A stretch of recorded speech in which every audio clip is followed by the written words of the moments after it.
Hello friends, स्वागत है आप सभी का एक बार फिर से। आज अपन डिस्कस करेंगे रीनल सिस्टम के अंदर एक बहुत ही इम्पोर्टेंट जो डिजीज पोर्शन के अंदर है, बहुत ही इम्पोर्टेंट टॉपिक वो है acute renal failure. Renal failure के बारे में आज अपन डिस्कस करेंगे। इसके अंदर पहले अपन पढ़ेंगे एक्यूट रीनल फेलियर, या जिसको शॉर्ट में अपन बोलते हैं ARF, या कभी कभी इसको बोला जाता है एक्यूट किडनी इंजरी या एक्यूट किडनी डिजीज भी बोलते हैं अपन इसको। तो आज अपन डिस्कस करेंगे एक्यूट रीनल फेलियर के बारे में। तो स्टार्ट करते हैं, क्या होता है एक्यूट रीनल फेलियर, क्या क्या इसमें सिम्टम्स होंगे और कैसे हम इसको मैनेज करेंगे। तो बात करें एक्यूट रीनल फेलियर की, यहाँ पे पहला वर्ड है एक्यूट। एक्यूट का मीन्स होता है किसी भी बॉडी के अंदर किसी भी डिजीज या किसी भी सिस्टम में कोई भी चेंजेज आ रहा है, अगर वो सडनली चेंजेज आ रहा है कुछ टाइम में, कुछ आवर्स, कुछ डेज के अंदर सडनली अगर कोई चेंजेज आया तो उसको अपन क्या बोलते हैं, एक्यूट। और रीनल फेलियर मतलब उस एक्यूट सडनली चेंज की वजह से किडनी का जो फंक्शन था वो क्या हो गया है, प्रॉपर नहीं हो पा रहा है, फंक्शन में चेंजेस आ गया है, उसकी वजह से जो किडनी है वो प्रॉपर अपना फंक्शन नहीं कर पा रही, उसी को अपन क्या बोलेंगे, एक्यूट रीनल फेलियर। तो सिंपल सा मीनिंग हो गया, अगर किडनी के फंक्शन में सडनली क्या हो जाए, लॉस हो जाए, तो उसको हम क्या बोलेंगे, एक्यूट रीनल फेलियर। तो बात करते हैं क्या होगा, डेफिनेशन की बात करें तो sudden loss of renal function is known as acute renal failure। Sudden word use किया तो इट मीन्स ये क्या कंडीशन है, एक्यूट। और अगर ये स्लोली धीरे धीरे होके बहुत लंबे टाइम के बाद अगर किडनी पूरी तरह से डैमेज हो जाए, अपना फंक्शन नहीं कर पाए, तो वो अपन पढ़ेंगे क्रोनिक रीनल फेलियर के अंदर। तो यहाँ अपन किसकी बात कर रहे हैं, एक्यूट रीनल फेलियर की बात कर रहे हैं। इसके अंदर क्या हो गया कि sudden loss of renal function is known as acute renal failure. अब बात करें, ऑलरेडी अपन ने डिस्कस किया था कि किडनी के फंक्शंस क्या होते हैं, बहुत सारे फंक्शन अपन ने देखे थे। उन फंक्शन के बेस पे यहाँ पे जो डेफिनेशन है उसमें लिखा कि sudden loss of renal function. तो जब किडनी के फंक्शंस जो है वो अल्टर्ड होंगे, तो किडनी के मेन फंक्शन की बात करें तो किडनी क्या करती है, बॉडी के अंदर मेटाबॉलिक वेस्टेज को यूरिन के थ्रू बाहर निकालती है। आपका यूरिन आउटपुट किडनी की वजह से आ रहा है, तो मेन जो चेंजेज आएंगे वो क्या आएंगे, बॉडी के अंदर क्या हो जाएगा, sudden loss of renal function is known as acute renal failure, characterized by, लिख सकते हैं यहाँ पे, characterized by decrease urine output and increased serum metabolic waste।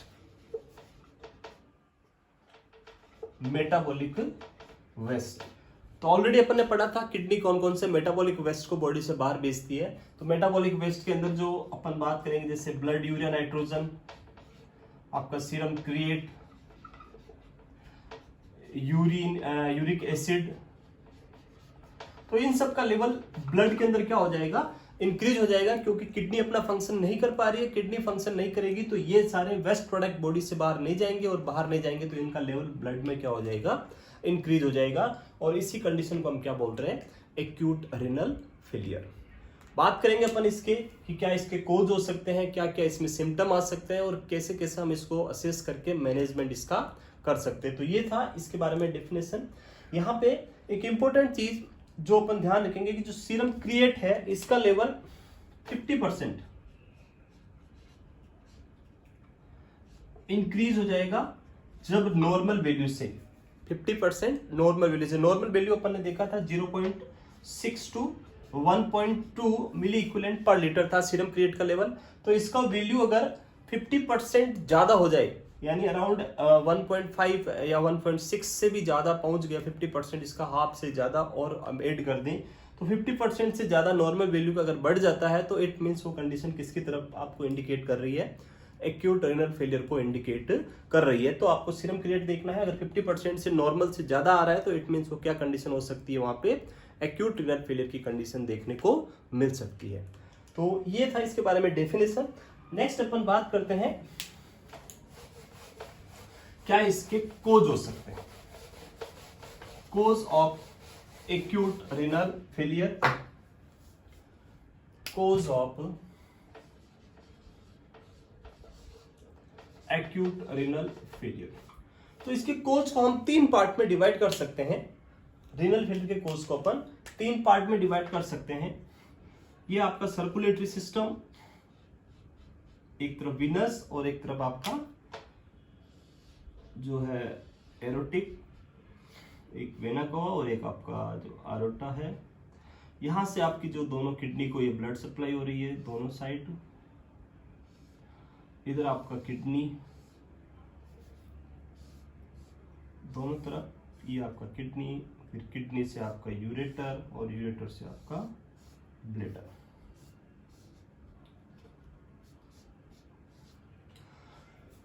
तो ये बेसिक स्ट्रक्चर जो ऑलरेडी अपन ने पढ़ा था, यहाँ पे अपन 3 पार्ट देख सकते हैं। पहला पार्ट जो किडनी के पहले, किडनी से पहले जो पोर्शन है वो, इसको अपन बोलेंगे फर्स्ट। दूसरा हो सकता है किडनी के अंदर, और तीसरा हो सकता है किडनी के बाद, यानी ये हो सकता है, ये हो सकता है, तो ये थर्ड पार्ट। 3 रीजन हो सकते हैं किडनी एक्यूट रीनल फेलियर के। पहला, जो किडनी के पहले पार्ट में अगर कोई प्रॉब्लम है और उसकी वजह से एक्यूट रीनल फेलियर हो रहा था, उसको अपन बोलेंगे, फर्स्ट को अपन बोलेंगे प्री रीनल कोज। ये क्या होंगे? प्री रीनल कोज। प्री रीनल क्यों बोल रहे हैं? क्योंकि ये किडनी से क्या है? पहले है। दूसरा है, अगर किडनी के अंदर ही कोई प्रॉब्लम है और उसकी वजह से क्या हो गया? रीनल फेलियर हो गया, तो उसको अपन बोलेंगे इंट्रा रीनल कोज। दूसरे क्या होंगे?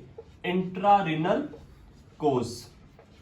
और तीसरा अपन बात करें कि प्री भी सही है, किडनी भी बिल्कुल फंक्शनिंग प्रॉपर है, लेकिन यूरेटर या फिर ब्लैडर के अंदर किसी टाइप की कोई प्रॉब्लम है, तो थर्ड जो रीजन होगा वो होगा पोस्ट रीनल कोज।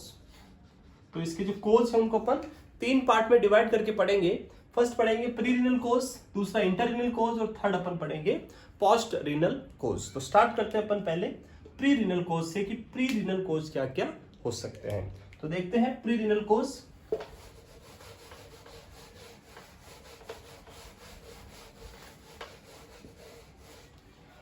प्री रीनल कोज की बात करें, फर्स्ट अपन बात करेंगे प्री रीनल कोज। और प्री रीनल कोज में जो मेन इंपॉर्टेंट रोल रहेगा वो रहेगा, पहला जो कोज है वो है डिक्रीज वॉल्यूम। जो किडनी को ब्लड सप्लाई हो रहा है, जो किडनी के पास ब्लड पहुंच रहा है, उस वॉल्यूम में अगर किसी टाइप की कोई कमी आ जाए, डिक्रीज हो जाए वो वॉल्यूम, जो ब्लड किडनी के पास पहुंच रहा है उसका अमाउंट क्या हो जाए? डिक्रीज हो जाए। और जब अमाउंट डिक्रीज होगा तो रिनल परफ्यूजन कम हो जाएगा। रिनल परफ्यूजन कम होगा तो जो सेल है वो डैमेज होना स्टार्ट हो जाएगी, नेफ्रॉन डैमेज हो जाएंगे और किडनी का फंक्शन अल्टर्ड होना स्टार्ट हो जाएगा। तो पहला कोज क्या हो सकता है? Pre renal decrease volume. Volume कहाँ डिक्रीज हुआ? किडनी से पहले ही डिक्रीज हो रहा है बाहरी, तो इसका मतलब वो प्री रीनल कोज में है। और प्री रीनल कोज में डिक्रीज वॉल्यूम, और वॉल्यूम डिक्रीज किन किन कंडीशन में हो सकता है? जैसे हेमरेज, किसी टाइप का कोई हेमरेज हो गया, इंजरी हो गई हेड, किसी भी टाइप की वेन या आर्टरीज कट गई और वहां से ब्लड लॉस हो रहा है। जब ब्लड लॉस होगा, हेमरेज होगा, तो वॉल्यूम कम हो जाएगा, और वॉल्यूम कम हो जाएगा तो बॉडी के अंदर क्या हो जाएगा? हाइपोवोलीमिया हो जाएगा, तो हेमरेज हो सकता है। दूसरा हो सकता है जीआई डिस्टर्बेंस। जीआई डिस्टर्बेंस के अंदर फॉर एग्जांपल डायरिया, वोमिटिंग हो रहा है, डायरिया हो रहा है, तो ये सारी कंडीशन भी क्या करेगी? बॉडी के फ्लूइड को लॉस कराएगी, और बॉडी का फ्लूइड लॉस होगा तो उसकी वजह से बॉडी में क्या हो जाएगा? वॉल्यूम क्या हो जाएगा? कम हो जाएगा, और इसकी वजह से बॉडी में क्या कोज करेगी? डिहाइड्रेशन। इससे क्या हो जाएगा? डिहाइड्रेशन। और डिहाइड्रेशन हो रहा है मतलब वॉल्यूम क्या हो गया? आपका कम हो गया है। तो पहला रीजन क्या हो जाएगा? Decrease volume. और वॉल्यूम कम कब हो सकता है? हेमरेज हो सकता है किसी टाइप का, किसी भी टाइप का जीआई डिस्टर्बेंस हो रहा है जिसमें वॉमिटिंग, डायरिया या वो डिहाइड्रेशन कोज कर रहे हैं, तो वो सारी कंडीशन हो सकती है। नेक्स्ट सेकंड कोज अगर अपन बात करें तो वो हो सकता है कार्डियक प्रॉब्लम। कार्डियक प्रॉब्लम में जैसे हार्ट फेलियर हो गया, हार्ट फेल हो गया। जब हार्ट फेल हो जाएगा तो कार्डियक आउटपुट कम हो जाएगा, कार्डियक आउटपुट कम हो जाएगा तो रीनल को आउटपुट वॉल्यूम कम मिलेगा, और मे बी रीनल का फंक्शन क्या हो जाएगा? डिक्रीज हो जाएगा।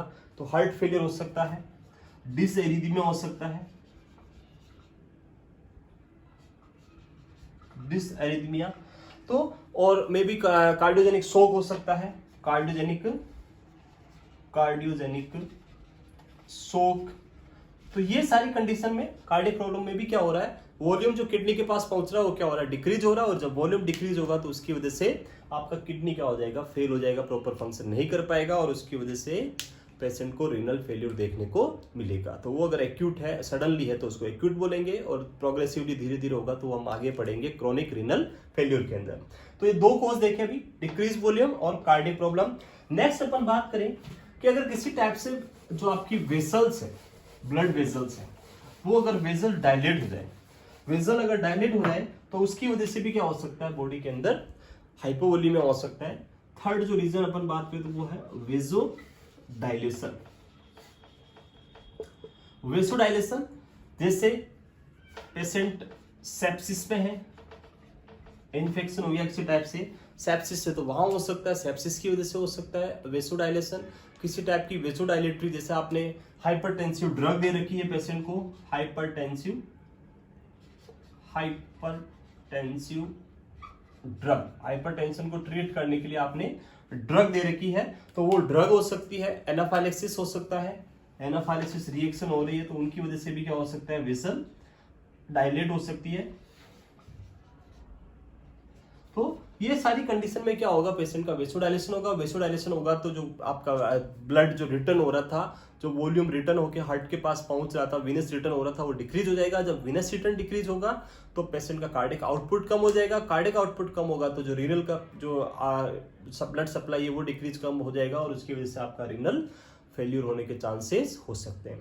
तो ये क्या हो गया, आपके जो प्री रीनल कोज है उसकी वजह से ये सारे कंडीशन देखने को आपको मिल सकती है। इसके अंदर एक और कंडीशन हो सकती है, जैसे अगर आपने कोई ड्रग्स यूज करी है, जैसे डायूरेटिक्स यूज करा है, डायूरेटिक ड्रग्स यूज करी है।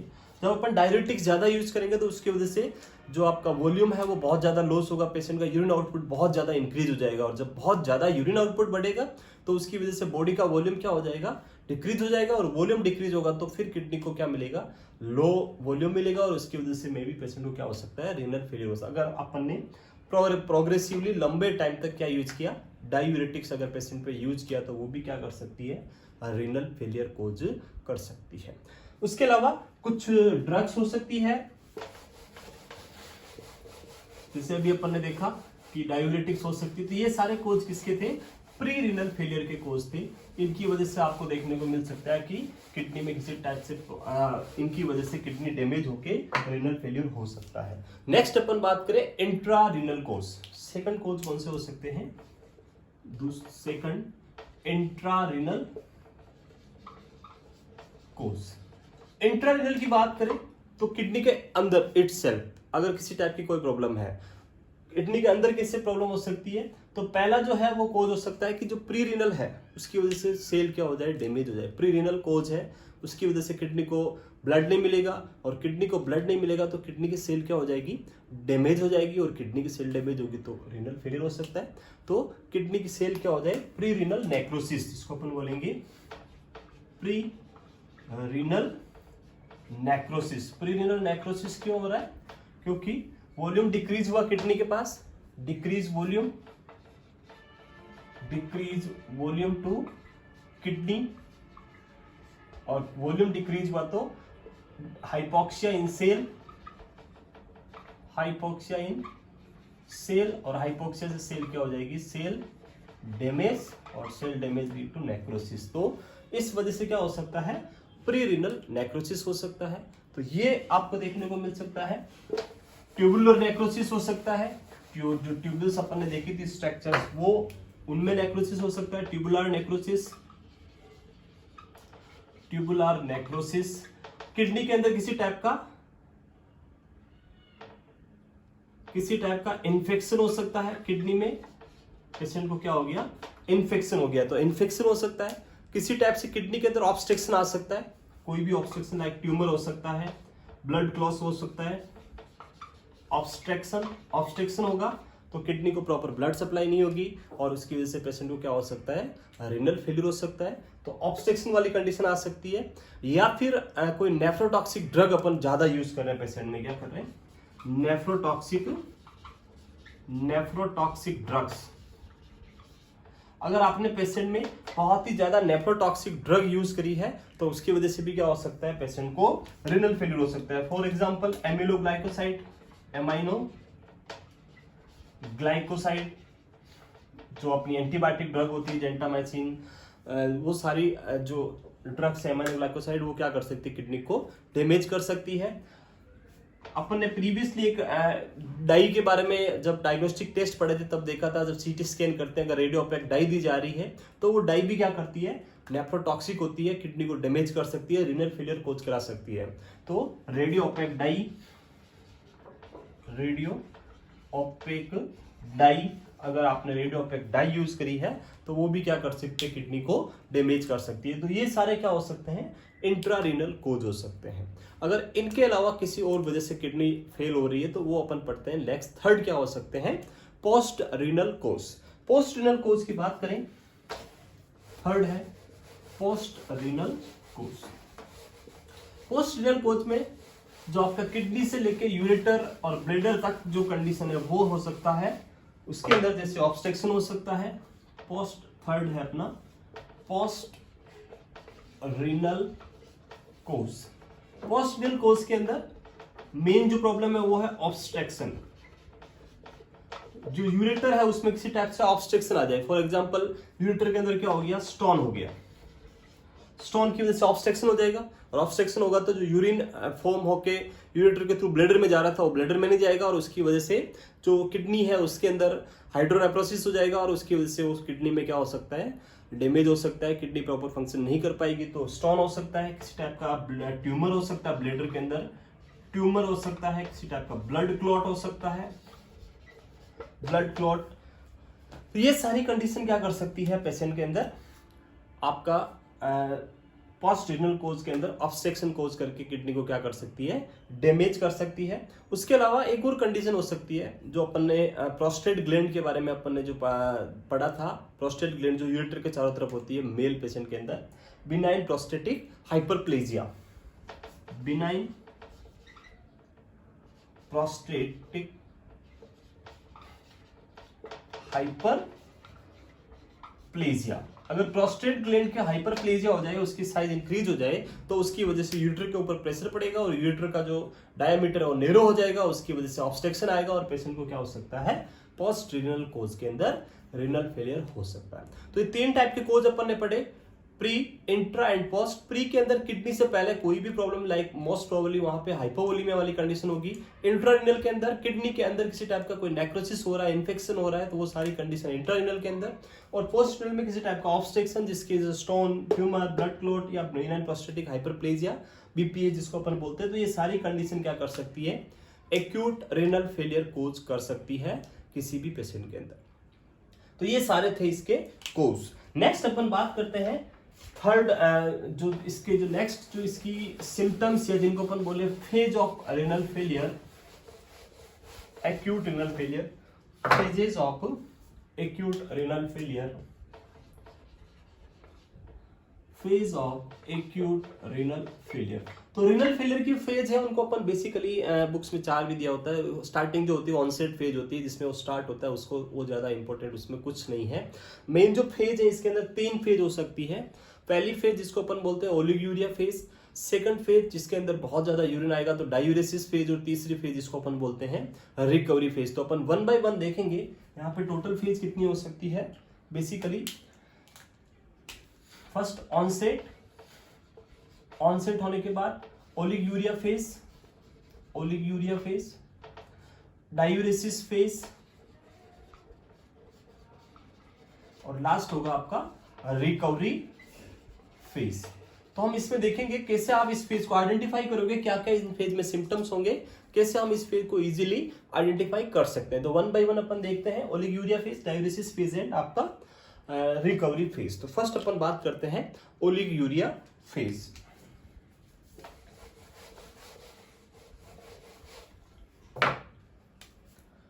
फर्स्ट है ओलिगोयूरिया,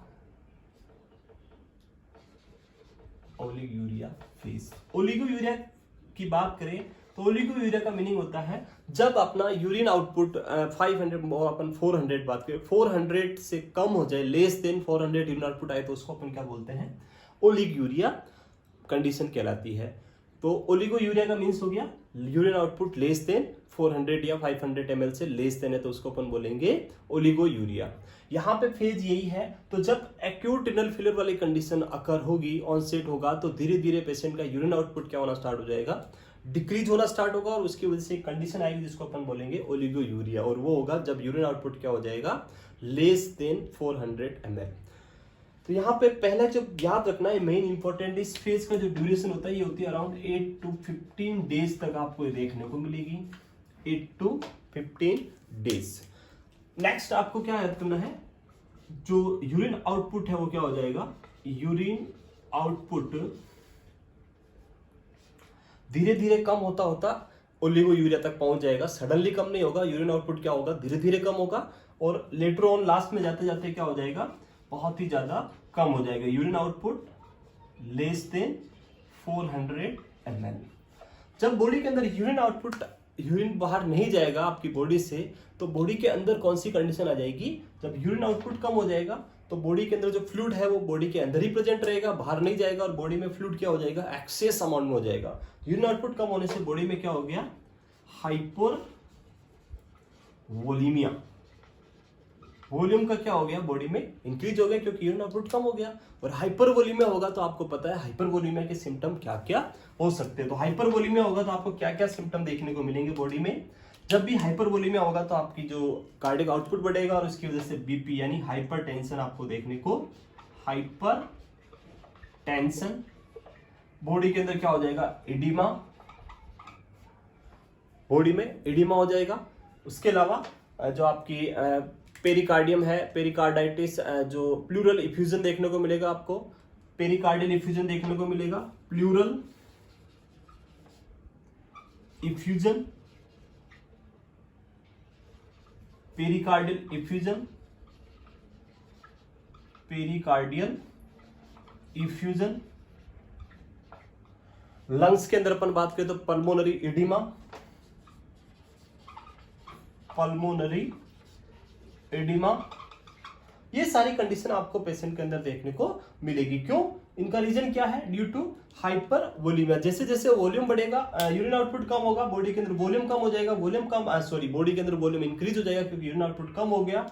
यूरिन आउटपुट कम होने से बॉडी के अंदर वॉल्यूम बढ़ा, उसकी वजह से हाइपरटेंशन हो गया, एडिमा हो गया, आपका pleural effusion, pericardial effusion, pulmonary oedema आपको देखने को मिलेगा।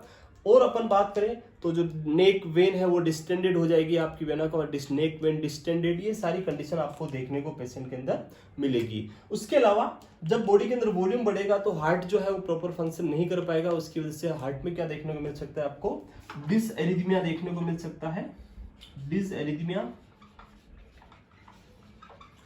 डिसएरिथमिया आपको देखने को मिल सकता है। और ज्यादा अगर प्रॉब्लम हुई तो हार्ट भी क्या हो सकता है, मे बी हार्ट फेलियर वाली कंडीशन भी आपको देखने को मिल सकती है। तो ये सारे क्या हो रहे हैं, हाइपर वॉल्यूम की वजह से बॉडी के अंदर आपको ये सिम्टम देखने को मिल रहे हैं। तो पहले यूरिन आउटपुट कम हुआ, उसकी वजह से वॉल्यूम बढ़ा, और वॉल्यूम बढ़ा तो हाइपर वॉल्यूमिया के साइन आपको देखने को मिलेंगे। तो ये पहला सिम्टम याद रखना है, यूरिन आउटपुट डिक्रीज होना, और यूरिन आउटपुट डिक्रीज होने से वॉल्यूम बढ़ना, उसके सारे सिम्टम आपको पेशेंट में देखने को मिलेंगे। अब अपन बात करते हैं second symptom, very very important symptom, यहाँ पे एक और दूसरा सिम्टम वो है पोटाशियम। ऑलरेडी अपन ने बात किया था कि जब बॉडी के अंदर किडनी जो है वो मेन रोल प्ले करती है पोटेशियम के मेंटेनेंस को, किडनी पोटेशियम को बाहर भेजती है, स्टोर करती है। तो जब किडनी प्रॉपर फंक्शन नहीं करेगी तो आपका पोटेशियम मेंटेनेंस नहीं होगा और बॉडी में क्या हो जाएगा, पोटेशियम का लेवल बहुत ही ज्यादा इंक्रीज हो जाएगा। तो सेकंड सिम्टम आपको क्या देखने को मिलेगा, hyper kalaemia, hyper kalaemia, hyper kalaemia या इसको अपन बोलते हैं इंक्रीज पोटेशियम। जब पोटेशियम का लेवल बढ़ेगा तो आपको क्या देखने को मिलेगा, हाइपर कैलेमिया। पोटेशियम का लेवल बढ़ेगा तो बॉडी के अंदर बहुत सारे सिम्टम आपको देखने को मिलेंगे। अपन वन बाय वन देखते हैं क्या क्या सिम्टम आपको पोटेशियम की वजह से देखने को मिलेंगे। पोटेशियम की वजह से बात करें अपन तो एसिड बेस इंबैलेंस हो जाएगा, क्योंकि पोटेशियम जो होता है वो pH is inversely proportional to potassium. जब पोटेशियम का लेवल बॉडी में बढ़ रहा है तो पीएच क्या हो जाएगी, डिक्रीज हो जाएगी, और पीएच डिक्रीज होगी तो बॉडी में क्या हो जाएगा, एसिडोसिस। तो यहां पे क्या देखने को मिलेगा आपको, metabolic acidosis due to increase level of potassium. Metabolic acidosis की वजह से आपको किस टाइप की ब्रीथिंग देखने को मिलेगी, एक स्पेशल टाइप की ब्रीथिंग जिसको अपन बोलते हैं कस्मॉल ब्रीथिंग। तो यहाँ पे कस्मॉल ब्रीथिंग आपको देखने को मिलेगी। कस्मॉल ब्रीथिंग, कस्मॉल ब्रीथिंग का मीनिंग है डीप, पर्सन बहुत ही ज्यादा डीप और फास्ट ब्रीथ करता है, उसको अपन क्या बोलते हैं, Kussmaul breathing, deep and fast. Deep, बहुत ज्यादा डीप अंदर लेना और उसको बहुत फास्ट फास्ट करना, क्या कहलाता है, स्मॉल ब्रीथिंग। तो कब देखने को मिलेगा आपको, ये मेटाबॉलिक एसिडोसिस होगा। और मेटाबॉलिक एसिडोसिस क्यों हो रहा है, ड्यू टू इंक्रीज पोटेशियम, क्योंकि पीएच और पोटेशियम का रिलेशन कैसा है, अपोजिट है। तो जैसे पोटेशियम बढ़ेगा बॉडी के अंदर क्या हो जाएगा, पीएच का अमाउंट कम हो जाएगा। नेक्स्ट सेकंड अपन बात करें कि हाइपरकैलेमिया होगा तो और कौन कौन से सिम्टम आएंगे। तो हाइपरकैलेमिया की वजह से आपका ईसीजी चेंजेस देखने को मिलेगा आपको, ईसीजी चेंजेस, ईसीजी चेंजेस के अंदर आपका जो टी वेव है, tall and peak T wave आपको देखने को मिलेगा, tall and peak T wave. उसके साथ में wide QRS complex, wide QRS complex आपको देखने को मिलेगा। जो रिदम रहेगी हार्ट की वो भी क्या हो जाएगी, यहाँ डिसएरिथमिया हो जाएगा, डिसएरिथमिया आपको देखने को मिलेगा। ये सारा किसकी वजह से हो रहा है, ड्यू टू इंक्रीज पोटेशियम। उसके साथ में कुछ अदर फिजिकल सिम्टम आएंगे पेशेंट को, जैसे पेशेंट को डायरिया हो सकता है, abdominal cramps, diarrhoea, abdominal cramps, ये मैं डिलीट करके दूसरे पे। उसके अलावा हाइपरकैलेमिया होने से abdominal cramps, abdominal cramps, patient को डायरिया हो सकता है। डायरिया के साथ में पेशेंट इरिटेबिलिटी, बहुत ही ज्यादा इरिटेबल हो जाएगा, इरिटेबिलिटी, ये सारा कंडीशन आपको देखने को पेशेंट में मिलेगा। तो ये सारे सिम्टम सब कब आएंगे, जब बॉडी के अंदर क्या हो जाएगा, पोटेशियम का लेवल इंक्रीज हो जाएगा। और पोटेशियम लेवल इंक्रीज क्यों होगा, क्योंकि किडनी प्रॉपर फंक्शन अपना नहीं कर पा रही है। तो दो सिम्टम देखे अपन ने, यूरिन आउटपुट कम हुआ, उसकी वजह से हाइपरवोलेमिया हुआ, और आपका पोटेशियम भी क्या हो गया, इंक्रीज हो गया। इसके साथ में पोटेशियम के साथ में अपन बात करें तो सोडियम, जो सोडियम है उसका अमाउंट क्या हो जाएगा, हाइपोनेट्रीमिया। सोडियम क्या देखिए थोड़ा मिलेगा आपको, हाइपोनेट्रीमिया, सोडियम क्या मिलेगा आपको, डिक्रीज मिलेगा। हाइपोनेट्रीमिया क्यों मिलेगा, क्योंकि किडनी क्या करती है, सोडियम को अपने पास स्टोर करके रखती है। अभी यूरिन बाहर जा ही नहीं रहा है तो वैसे भी सोडियम बाहर नहीं जाएगा, बट बॉडी के अंदर वॉल्यूम क्या हो गया है, इंक्रीज हो गया। और हाइपरवोलेमिया होगा तो डाइल्यूशन होगा, और डाइल्यूजन होगा तो उसकी वजह से जो बॉडी के अंदर पोटेशियम था वो डाइल्यूट हो जाएगा, और उसकी वजह से बॉडी के अंदर क्या हो जाएगा, सोडियम का अमाउंट डिक्रीज हो जाएगा। तो हाइपोनेट्रीमिया देखने को मिलेगा आपको पोटेशियम के साथ में। उसके अलावा अपन अदर सिम्टम की बात करें, वेरी इंपॉर्टेंट इस फेज के अंदर वो मिलेगा आपको यूरेमिक सिंड्रोम, या जिसके अंदर अपन बात करेंगे इंक्रीज, थर्ड अपन बात करें तो increase serum creatinine, urea and uric acid, या जिसको अपन बोल सकते हैं यूरेमिक सिंड्रोम, जिसमें नाइट्रोजिनस प्रोडक्ट है उनका लेवल क्या हो रहा है, इंक्रीज हो रहा है। ये सारा लेवल क्या होगा, serum create, urea, uric acid सब बढ़ेंगे। ये सारा लेवल बढ़ने की वजह से, इनकी वजह से बॉडी में कौन कौन से सिम्टम आएंगे, पर्सन को क्या क्या हो सकता है। तो पर्सन को क्या हो सकता है, यहाँ पे एनोरेक्सिया, पर्सन को एनोरेक्सिया हो जाएगा। नाइट्रोजिनस वेस्ट प्रोडक्ट बढ़ने की वजह से प्लूराइटिस हो सकता है, प्लूराइटिस जो इचिंग, आपकी स्किन के अंदर जाके नाइट्रोजनस वेस्ट प्रोडक्ट जमा हो जाएंगे, उसको अपन बोलते हैं प्लूराइटिस में बहुत ज़्यादा इचिंग देखने को मिलेगी। तो प्लूराइटिस पेशेंट को देखने को मिल सकता है। उसके अलावा अपन बात करें तो पेशेंट को क्या हो सकता है, नोजिया, वोमिटिंग, ये सिम्टम भी किसकी वजह से देखने को मिल सकता है, due to increase uremic syndrome या इंक्रीज लेवल ऑफ जो आपके जितने भी मेटाबॉलिक वेस्ट है उनका लेवल बढ़ने की वजह से सिम्टम आपको ये देखने को मिलेगा। तो 3 सिम्टम देखे अपन ने, हाइपरवोलेमिया, पोटेशियम का level, hyperkalemia, hyponatremia and आपका इंक्रीज मेटाबॉलिक वेस्ट या increase serum create urea and uric acid. Next अपन बात करें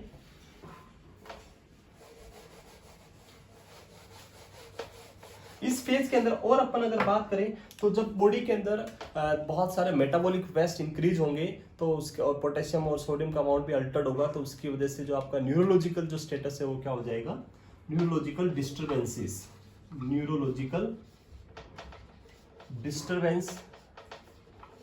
न्यूरोलॉजिकल डिस्टर्बेंस के अंदर पेशेंट क्या हो जाएगा, बहुत ज्यादा इरिटेबल, ऑलरेडी अपन ने देखा पेशेंट की धीरे धीरे क्या हो जाएगा, थोड़ा ड्राउजी होना स्टार्ट हो जाएगा, ड्राउजीनेस, डिक्रीज कॉन्शियसनेस,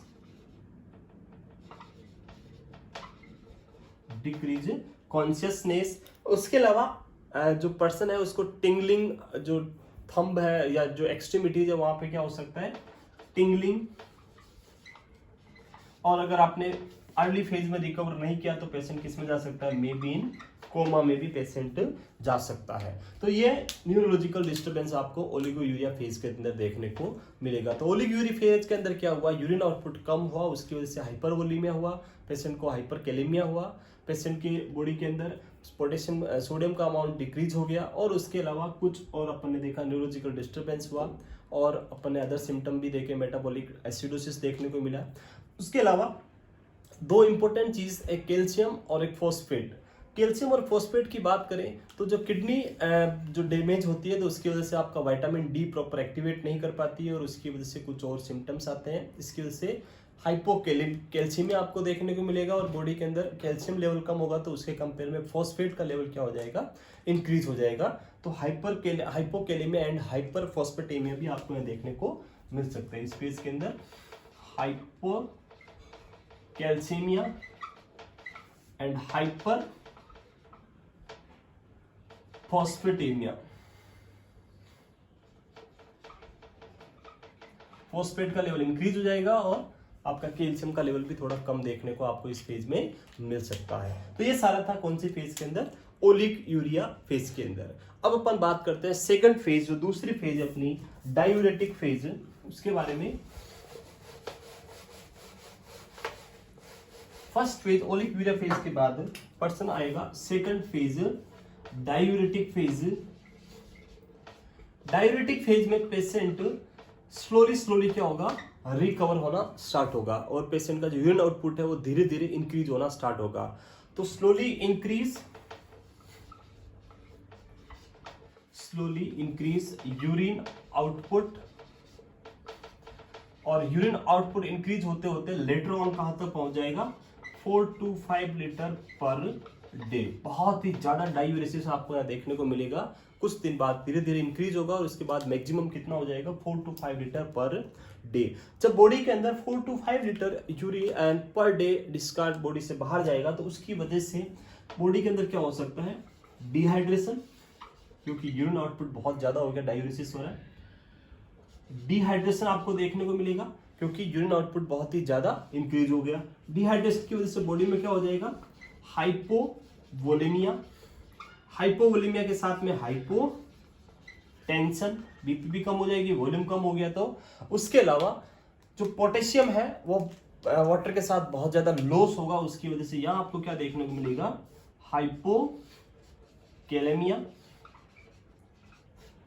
और जब बॉडी के अंदर वाटर लॉस बहुत ज्यादा होगा तो उसके साथ साथ में सोडियम भी लॉस होगा, और उसकी वजह से यहां पे भी फिर से क्या देखने को मिलेगा, हाइपोनेट्रीमिया।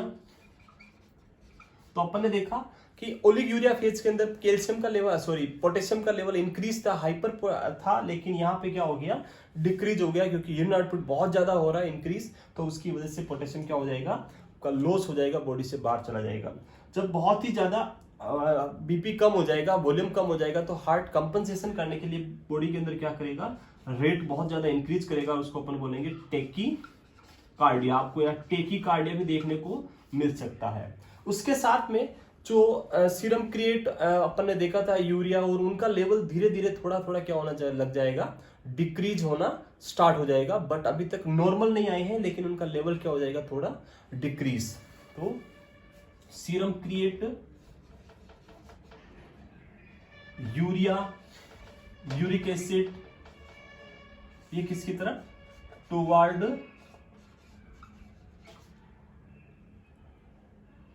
नॉर्मल की तरफ ये डिक्रीज होना स्टार्ट हो जाएंगे। इनका लेवल क्या होना स्टार्ट होगा, यहाँ पे डिक्रीज होना स्टार्ट होगा। तो ये सारी कंडीशन आपको देखने को मिलेगी डाययूरेटिक फेज में। तो यहाँ अपन बोल सकते हैं कि जो आपके नेफ्रॉन डैमेज हुआ है वो धीरे धीरे क्या कर रहे हैं, वापस रिकवरी कर रहे हैं, और उसकी वजह से जब यूरिन आउटपुट बढ़ रहा है, बहुत ज्यादा यूरिन आउटपुट बढ़ा, तो ये कुछ सिम्टम आपको इसकी वजह से देखने को यहाँ पे मिलेंगे। तो ये है आपकी second phase, diuretic phase. First phase oliguria phase, जहाँ यूरिन आउटपुट बहुत कम हो गया था। यहाँ डाययूरेटिक फेज, जहाँ यूरिन आउटपुट क्या हो गया, बहुत ही ज्यादा इंक्रीज हो गया, उसकी वजह से डिहाइड्रेशन हो गया, और ये सारे सिम्टम आपको देखने को मिलेंगे।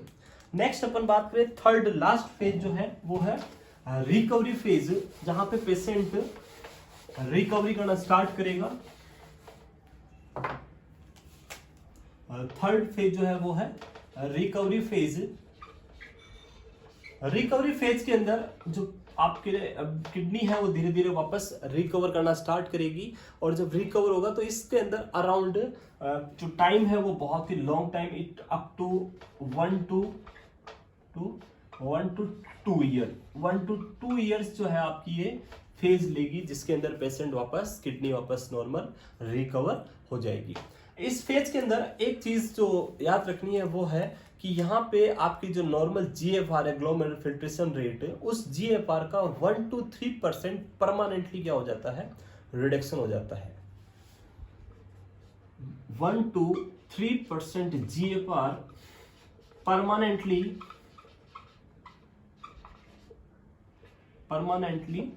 रिड्यूस।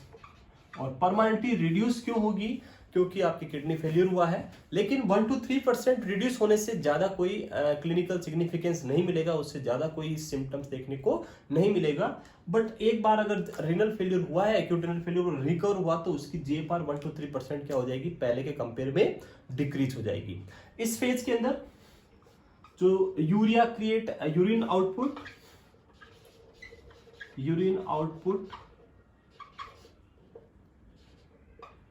क्या हो जाएगा, यहाँ पे नॉर्मल। मेटाबॉलिक वेस्ट या जो यूरिया क्रिएट थे वो सारे क्या हो जाएंगे, मेटाबॉलिक वेस्ट, ये भी किस में पहुंच जाएंगे, नॉर्मल स्टेट में आना स्टार्ट हो जाएंगे। और उसके अलावा जो आपकी GFR रेट थी वो क्या हो जाएगी, increase. Glomerular filtration rate GFR भी क्या हो जाएगी, इंक्रीज हो जाएगी। मेटाबॉलिक वेस्ट सारे डिक्रीज हो जाएंगे, नॉर्मल की तरफ पहुंच जाएंगे। तो ये सारा कौन से फेज में देखने को मिलेगा आपको, ओलिगोयूरिया फेज के अंदर, रिकवरी फेज में आपको ये सारी कंडीशन देखने को मिलेगी। तो अपन ने 3 फेज पढ़ी, ओलिगोयूरिक फेज, सेकंड डाययूरेटिक फेज, और थर्ड अपनी रिकवरी फेज। ओलिगोयूरिक फेज के अंदर अपन ने देखा डिक्रीज यूरिन आउटपुट हुआ, उसकी वजह से सारे सिम्टम आए, हाइपोवोलीमिया हुआ, पोटेशियम का लेवल बढ़ गया।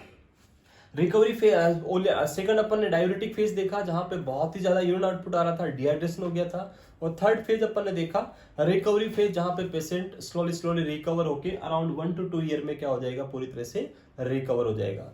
थर्ड अपन जो रिकवरी फेज है उसके बाद अपन बात करें तो नेक्स्ट जो इसका असेसमेंट, कैसे हम इसको असेस करेंगे। असेसमेंट की बात करें,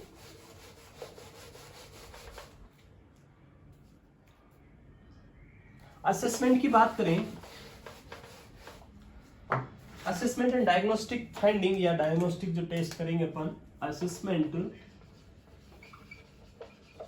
या डायग्नोस्टिक टेस्ट।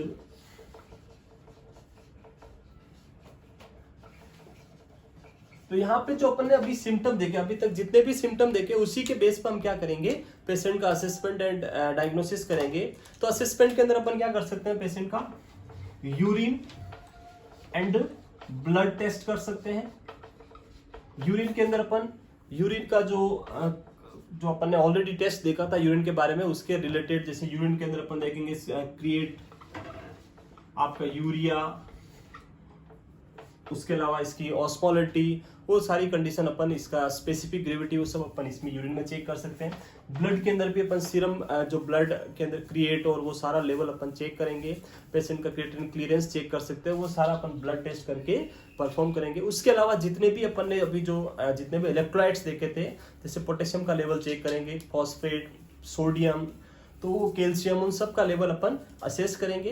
तो वो सब अपन यूरिन और ब्लड टेस्ट करके क्या कर सकते हैं, पेशेंट का परफॉर्म कर सकते हैं। उसके अलावा अपन किडनी के रिलेटेड बात करें तो अगर प्रीरिनल कोज है, हाइपरटेंशन है, वो सारी कंडीशन है, तो उसके लिए अपन क्या करेंगे, वाइटल मॉनिटरिंग करेंगे, जिससे आपको वाइटल मॉनिटरिंग, जैसे प्रीरिनल कोज, जैसे हाइपोवोलीमिया हो रहा है तो वो सारा एरिथमिया हो रखा, तो वो सारी चीजें अपन वाइटल मॉनिटरिंग में पता लगा लेंगे। हार्ट फेलियर हो रहा तो अगर इंट्रारेनल कोज है तो उसको आइडेंटिफाई करने के लिए अपन क्या करेंगे, पेशेंट का रीनल का सीटी स्कैन कर सकते हैं, एमआरआई कर सकते हैं, सीटी स्कैन कर सकते हैं। अगर किसी टाइप का इन्फेक्शन है तो साइन ऑफ इन्फेक्शन असेस करेंगे, साइन ऑफ इन्फेक्शन।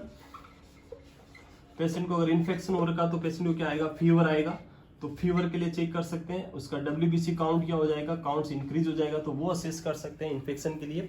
तो ये सारा अपन क्या करेंगे, पेशेंट का असेसमेंट के अंदर चेक करेंगे, असेस करेंगे। उसके अलावा कुछ और चीजें जो हमें देखनी है वो है कि अगर वॉल्यूम बढ़ रहा है, हाइपरवोलीमिया हो रहा है, ओलिगोयूरी फेज के अंदर वॉल्यूम बढ़ रहा है, तो पेशेंट का क्या हो जाएगा, वेट जो है वो क्या होगा, इंक्रीज हो जाएगा। तो अपन पेशेंट का कंटिन्यूसली क्या करेंगे, वेट मॉनिटरिंग करेंगे, वेट चेकिंग डेली अपने को क्या करना है, वेट चेक करना है पेशेंट का कि वेट ज्यादा इंक्रीज तो नहीं हुआ है, या हाइपो जो दूसरी सेकंड फेज अपनी डायूरेटिक फेज उसमें ज्यादा कम तो नहीं हुआ है। तो उन सारी कंडीशन में अपन वेट चेक करेंगे पेशेंट का। तो ये सारा असेसमेंट अपन पेशेंट का कर सकते हैं अकॉर्डिंग टू फेज, जिस फेज में जो कंडीशन थी उसके अकॉर्डिंग अपन पेशेंट को असेस करेंगे। नेक्स्ट अपन बात करें पेशेंट का मैनेजमेंट, वेरी वेरी इंपॉर्टेंट। यहाँ पे मैनेजमेंट के अंदर जो मेन इंपॉर्टेंट रोल है वो यही है कि हम पेशेंट को कैसे रिनल फेलियर के अंदर पेशेंट को मैनेज करेंगे। तो रिनल फेलियर के अंदर जो मैनेजमेंट वाली फेज है, यहाँ पे अपन ज्यादा ड्रग्स यूज नहीं कर सकते, क्योंकि आपका जो excretory organ renal already working नहीं है। अगर कोई नेफ्रोटॉक्सिक ड्रग है तो और ज्यादा प्रॉब्लम क्रिएट करेगी, तो इसलिए हम ड्रग्स ज्यादा यूज ना करके अदर थिंग्स पे ज्यादा यूज करेंगे। जैसे मैनेजमेंट की बात करें, मैनेजमेंट के अंदर जो मेन मैनेजमेंट होगा उसके अंदर अपन पहला जो मैनेजमेंट है वो है जो अकॉर्डिंग टू कोज, जो भी कोज है आप पहले क्या करो, उन कोज को ट्रीट करने की कोशिश करो। फॉर एग्जांपल बॉडी के अंदर हाइपोवोलीमिया हो रहा है तो आप उसका वॉल्यूम इंक्रीज करो, पेशेंट को वॉल्यूम दो। अगर किसी टाइप से पेशेंट को इन्फेक्शन हो रखा तो इन्फेक्शन को ट्रीट करो, या और जो भी रीजन है, हेमरेज हो रहा तो आप ब्लड ट्रांसफ्यूजन करो, हेमरेज को स्टॉप करो। जितने भी कोज अपन ने देखे उन कोज को ट्रीट करेंगे तो मे बी रिनल फेलियर क्या हो सकता है, जल्दी से जल्दी रिकवर हो सकता है। उसके अलावा कुछ और एडिशनल मेजर अपन करेंगे, जैसे diet, very important diet. Already अपन ने देखा कि मेटाबॉलिक वेस्ट जो है वो सारे क्या हो रहे हैं, इंक्रीज हो रहे हैं। तो हमें क्या करना है, और ज्यादा मेटाबॉलिक वेस्ट इंक्रीज नहीं हो, इसके लिए हमें क्या करना है, प्रोटीन का अमाउंट क्या कर देना है, डाइट से कम करना है। तो प्रोटीन क्या करेंगे यहाँ पे, low to moderate protein and high carbohydrate diet. Patient का कार्बोहाइड्रेट लेवल इंक्रीज करेंगे ताकि उसको एनर्जी मिलती रहे, और प्रोटीन लेवल कम कर लेंगे ताकि किडनी के ऊपर वर्कलोड नहीं पड़े, मेटाबॉलिक वेस्ट और क्या हो जाए, कम हो जाए। नेक्स्ट अपन क्या करेंगे, जो पेशेंट का वॉल्यूम है या फ्लूइड इनटेक है, फ्लूइड इनटेक अगर हाइपरवोलीमिया हो रहा है बॉडी के अंदर तो फ्लूइड इनटेक क्या करेंगे अपन, रेस्ट्रिक्ट करेंगे अपन। वॉल्यूम है अकॉर्डिंग टू नीड अपन देंगे, ज्यादा पानी नहीं देंगे। अगर हाइपरवोलीमिया हो रहा है बॉडी में ऑलरेडी तो हमें फ्लूइड क्या करना है, रेस्ट्रिक्ट करके देखना है। उसके अलावा पेशेंट का जो पोटेशियम है वो ऑलरेडी क्या हो रखा है, पोटेशियम से रिलेटेड, तो पोटेशियम पेशेंट को हम क्या देंगे, पोटेशियम फ्री डाइट। अगर हाइपर कैलेमिया हो रखा, बहुत ज्यादा पोटेशियम बढ़ा है तो पोटेशियम हम क्या करेंगे, डाइट से हटा देंगे। हाइपर पोटेशियम को और ज़्यादा इंक्रीज नहीं हो, इसलिए पोटेशियम फ्री डाइट अपन पेशेंट को क्या करेंगे, प्रोवाइड कराएंगे। तो ये कुछ एडिशनल मैनेजमेंट जो हम कर सकते हैं। उसके अलावा फ्लूइड इंटेक अपन ऑलरेडी रेस्ट्रिक्ट कर दिया। अगर हाइपोवोलीमिया हो रखा है, अगर पेशेंट को जो डायूरेटिक फेज है और उसमें अगर, तो वहाँ अपन क्या देंगे पेशेंट को, अगर हाइपोवोलीमिया हो रहा है तो फ्लूइड देंगे, और हाइपरवोलीमिया हो रखा है फर्स्ट फेज में तो अपन फ्लूइड को क्या करेंगे, रेस्ट्रिक्ट कर देंगे। उसके अलावा मेडिकल मैनेजमेंट की बात करें, जैसे पोटेशियम का लेवल बढ़ा हुआ है तो उसको ट्रीट करना है, बहुत ही जरूरी है मेडिकल मैनेजमेंट में। या सबसे बड़ी प्रॉब्लम जो है वो किससे रिलेटेड है, मैनेजमेंट ऑफ हाइपरकेलेमिया। पोटेशियम का लेवल बढ़ा हुआ है और वो बहुत ही ज्यादा प्रॉब्लम क्रिएट करेगा, क्योंकि हार्ट के अंदर डिसरिथमिया कॉज करेगा और अदर सारे जीआई सिस्टम को डिस्टर्ब करेगा। तो इसको ट्रीट करना बहुत ही जरूरी होता है। तो हाइपरकेलेमिया को ट्रीट करने के लिए हम कुछ मेजर यूज करते हैं, जिसके अंदर पहला अपन यूज कर सकते हैं पोटेशियम को बाइंड करके बॉडी से बाहर निकालने वाले ड्रग्स। इसके अंदर आता है जैसे के बाइंड सेसिड आता है, पाउडर फॉर्म में आता है। इसको अपन पानी में घोल के पेशेंट को ओरली दे सकते हैं। वो क्या करेगा, पोटेशियम को बाइंड करेगा और बॉडी से बाहर निकाल देगा। तो के बाइंड दे सकते हैं अपन। या फिर इसकी एक और फॉर्म आती है, वो उसको अपन काइक्सेलेट बोलते हैं, तो वो भी अपन दे सकते हैं।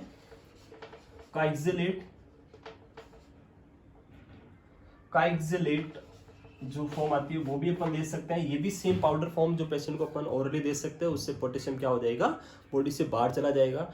उसके अलावा अगर आपको ये मेजर नहीं करना तो हम क्या कर सकते हैं, पेशेंट को जो सालबुटामोल है, सालबुटामोल ड्रग, सालबुटामोल, इस ड्रग से अपन पेशेंट को क्या कर सकते हैं, सालबुटामोल, या अपन इसकी जगह लिखते हैं एल्बुटामोल भी आता है, जो एल्बुट्रोल आता है, एल्बुट्रोल, वो भी यूज कर सकते हैं।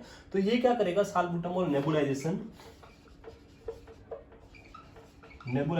इसकी वजह से क्या होगा, जो आपका पोटेशियम है, एक्स्ट्रा सेलुलर पोटेशियम, वो किसके अंदर चला जाएगा, इंट्रासेलुलर पोटेशियम के अंदर शिफ्ट हो जाएगा, और आपके ब्लड के अंदर पोटेशियम का लेवल क्या हो जाएगा, कम हो जाएगा। तो ये क्या करेगा, shift the ECF, extra cellular potassium to intracellular, ECF से ICF के अंदर, इंट्रासेलुलर के अंदर आपके पोटेशियम को क्या कर देगा, शिफ्ट कर देगा। तो एक्स्ट्रा सेलुलर से पोटेशियम को इंट्रासेलुलर शिफ्ट करने के लिए हम क्या कर सकते हैं, सालबुटामोल से नेबुलाइज करा सकते हैं। अगर ये मेजर भी नहीं करना तो हम एक लास्ट और अपन कर सकते हैं, जिसको अपन बोलते हैं ग्लूकोज इंसुलिन ड्रिप, जिसको अपन शॉर्ट में बोलते हैं GI ड्रिप, तो ये भी अपन पेशेंट को दे सकते हैं। यहाँ पे क्या होगा, जो इंसुलिन होता है उसके दो फंक्शन, इंसुलिन के बहुत सारे फंक्शन होते हैं, बट यहाँ अपन मेनली दो फंक्शन के ऊपर फोकस करेंगे इंसुलिन के।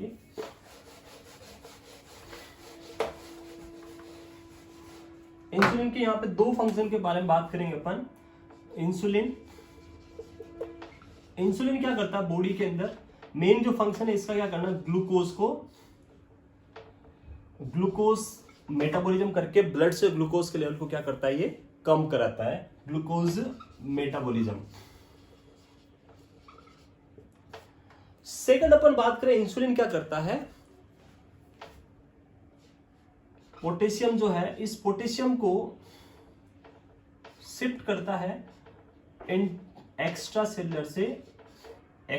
Cellular to intracellular.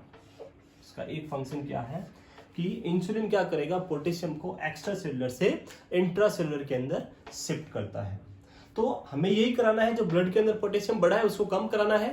तो हम जब पेशेंट को इंसुलिन देंगे तो इंसुलिन क्या करेगा, पोटेशियम को एक्स्ट्रा सेलुलर से इंट्रासेलुलर में शिफ्ट करवा देगा। ये तो करेगा, लेकिन उसके साथ में ग्लूकोज की भी क्या करेगा, मेटाबॉलिज्म करेगा। और जब ग्लूकोज मेटाबॉलिज्म होगा, और अगर पेशेंट को अपन ने ग्लूकोज नहीं दिया बाहर से, तो वो ब्लड के ग्लूकोज को क्या कर देगा, मेटाबॉलिज्म करेगा, और बॉडी के अंदर क्या हो जाएगा, हाइपोग्लाइसीमिया हो सकता है। तो हाइपोग्लाइसीमिया को ट्रीट करने के लिए हम इंसुलिन के साथ में क्या ऐड कर देते हैं, ऑलरेडी ग्लूकोज। पहले से ही हम ये ग्लूकोज क्यों ऐड कर रहे हैं, क्योंकि ये इंसुलिन क्या करेगा, इस ग्लूकोज का मेटाबॉलिज्म करेगा, और ग्लूकोज कम होगा तो ये एडिशनल ग्लूकोज जो अपन ने दिया वो क्या करेगा, बॉडी के ग्लूकोज लेवल को मेंटेन करके रखेगा। तो इंसुलिन क्या करेगा, पोटेशियम को एक्स्ट्रा सेलुलर से इंट्रासेलुलर में शिफ्ट कर देगा, और उसकी वजह से आपका जो ब्लड के अंदर हाइपरकेलेमिया हो रहा है वो क्या हो जाएगा, ट्रीट हो जाएगा। बट ये जो मेजर है वो परमानेंट नहीं होता है, शॉर्ट ड्यूरेशन के लिए होता है। हमें उसके बाद डायलिसिस के लिए या और कोई जो अदर मेजर है उसमें जाना पड़ेगा, क्योंकि ये टेम्परेरी टाइम के लिए पोटेशियम को क्या करेगा, कम करेगा। तो बहुत ही ज़्यादा अगर पोटेशियम बढ़ा तो हमें क्या करना पड़ेगा, डायलिसिस के लिए जाना पड़ेगा। उसके अलावा अगर पेशेंट को बहुत ही ज़्यादा सीवियर एसिडोसिस हो रखा है, सीवियर मेटाबॉलिक एसिडोसिस हो रखा है, तो एसिडोसिस को ट्रीट करने के लिए, एसिडोसिस की वजह से बहुत सारे बॉडी का एसिड बेस बैलेंस डिस्टर्ब हो जाएगा, सारे सिस्टम पे इफेक्ट आएगा। तो इसको ट्रीट करने के लिए हम क्या दे सकते हैं, पेशेंट को आईवी सोडा बाइकार्ब अपन इंसर्ट कर सकते हैं। सोडा बाइकार्ब, इससे क्या हो जाएगा, पेशेंट का जो एसिडोसिस हो रहा है वो ट्रीट हो जाएगा। तो सोडा बाइकार्ब हम पेशेंट में यूज कर सकते हैं। उसके अलावा नर्सिंग मैनेजमेंट बहुत ही इंपॉर्टेंट है, जिसके अंदर आईवी फ्लूइड एंड इनटेक, जो फ्लूइड एंड इलेक्ट्रोलाइट मेंटेनेंस अपने को मॉनिटर करना पड़ेगा। पेशेंट का डेली वेट मॉनिटरिंग करना है। उसके अलावा पेशेंट की स्किन केयर करनी है ताकि प्रोराइटिस वाली कंडीशन नहीं आए। और उसके अलावा पेशेंट को साइकोलॉजिकली काउंसलिंग करना है, साइकोलॉजिकली भी उस चीज़ के लिए एक्सेप्ट करना है कि जो प्रॉब्लम हुई है वो हो गई है, उसको अपन ट्रीट भी कर सकते हैं। जो एक्यूट कंडीशन है वो रिवर्सिबल है तो हम ट्रीट कर सकते हैं, साइकोलॉजिकली उसको अच्छा फिट करना है। तो ये सारा कंडीशन अपन नर्सिंग केयर में ध्यान रखेंगे। तो ये था एक्यूट रीनल फेलियर या एक्यूट किडनी डिजीज के बारे में। अगर आपको कोई भी डाउट है, किसी भी टाइप का कोई भी प्रॉब्लम है, तो आप कमेंट बॉक्स में जाके कमेंट कर सकते हैं। इसके बाद अपन देखेंगे जो इसका सेकंड पार्ट है वो है क्रोनिक रीनल फेल्यूर या CKD, उसके बारे में। तो नेक्स्ट वीडियो में अपन देखेंगे CKD। Thank you. आप वीडियो को ज़्यादा से ज़्यादा शेयर करें, ज़्यादा से ज़्यादा सब्सक्राइब करें। Thank you.